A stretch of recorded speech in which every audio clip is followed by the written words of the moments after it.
Kalau kita bicara tentang desa ramah perempuan, nah ini tentu juga diharapkan menjadi epicentrum baru pembangunan berbasis kepada pemenuhan hak perempuan.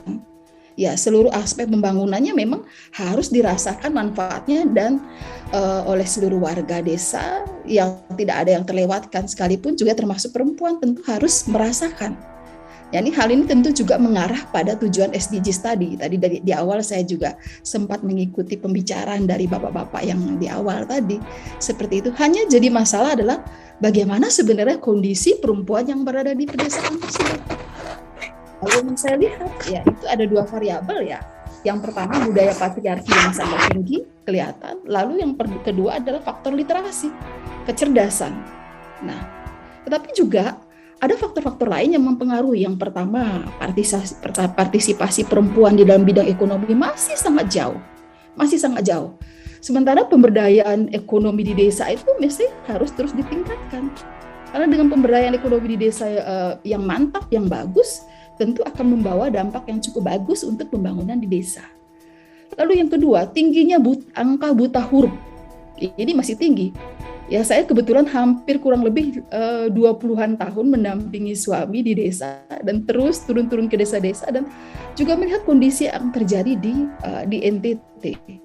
Ya, walaupun sekarang saya berdomisili di Bali, juga sering memberikan pemberdayaan terhadap masyarakat di Bali karena kebetulan diminta juga sebagai narasumber di BLM Denpasar. Jadi saya juga tahu kondisi masyarakat di desa, khususnya yang perempuan. Jadi bisa ada perbandingan nih, perempuan NTT seperti apa, perempuan di Bali seperti apa, secara nasional modelnya seperti apa perempuan tersebut. Ya. Lalu juga yang berikutnya, kondisi kesehatan perempuan di desa masih sangat rendah. Faktor apa? Faktor kemiskinan yang sehingga rendahnya akses untuk pelayanan kesehatan. Saya ingat ketika saya di NTT masih membantu mendampingi Bapak sebagai ketua PKK, tingginya angka kematian ibu dan anak ini menjadi faktor yang sangat sangat mempengaruhi ya. Karena apa? Karena kita lihat baru melahirkan meninggal ibunya, anaknya juga. Sehingga saya mencoba untuk bersinergi dengan teman-teman di desa, di kecamatan, seperti itu juga untuk membantu bagaimana mengawal proses dari kehamilan ibu juga sampai melahirkan seperti itu, dan juga gizi buruk yang sangat tinggi ya. Sehingga ketika pemerintah di Provinsi NTT membuat program revolusi KIA, revolusi kesehatan ibu dan anak, kita juga ingin membantu bagaimana caranya untuk supaya lewat gerakan PKK kita bisa membantu ibu-ibu tersebut dan anak-anak tersebut bisa melewati proses ini dengan baik, seperti itu. Lalu persoalan berikut adalah tradisi dan adat yang masih sangat tinggi, apalagi dengan budaya patriarki ya. Jadi banyak sekali orang menolak partisipasi perempuan dalam kegiatan ekonomi, sosial maupun politik.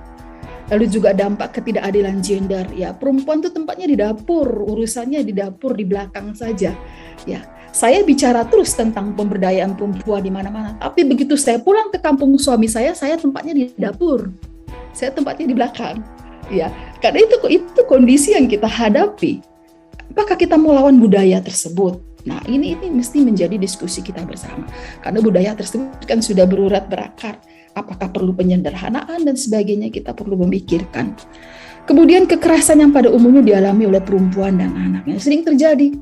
Suami mabuk, nggak tahu warasan, nggak ada juntrungnya, dipukullah istrinya. Terus di rumah nggak ada makan, yang kena pukul istrinya lagi. Nah, ini kekerasan terhadap perempuan, kekerasan terhadap anak yang terus-menerus. Lalu juga perempuan banyak menanggung beban kerja secara domestik ya. Dia kerja dari pagi, bangun pagi, malam juga.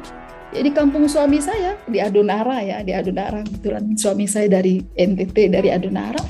Itu saya menyaksikan sendiri gimana perempuan-perempuan di sana bekerja dengan kerja kebun, bertani ya. Bahkan kalau air susah, mereka harus menunggu antrean air sampai jam 2, jam 3 pagi. Itu dilakukan oleh perempuan. Ya, seperti ini, kondisi-kondisi yang seperti ini yang memang seringkali kita ya. Tapi makanya saya berpikir ya, kenapa kita tidak mencoba ya bersama-sama tentunya ya Bapak Ibu sekalian di sini pasti ada pendamping-pendamping desa yang sangat mengerti dan paham apa yang harus dilakukan ke depan dengan kondisi yang sedang dihadapi seperti ini. Nah, saya berpikir bahwa pemberdayaan kaum perempuan di desa mesti mulai dilakukan. Ya, banyak pergiatkan pelatihan-pelatihan macam-macam, kewirausahaan, keaksaraan, pelatihan pemasaran, jaringan usaha dan sebagainya. Banyak sekali. Perempuan mesti diberdayakan, beri mereka ruang, biarkan mereka berkreasi, biarkan mereka berinovasi. Tetapi jangan lupa siapkan anggarannya juga. Ini kadang-kadang kan kesulitannya juga di situ, nggak ada anggarannya. Mereka ingin berkreasi, mereka ingin berinovasi, tapi tidak tahu anggarannya dari mana. Nah, ini memang menjadi pemikiran kita bersama tentunya.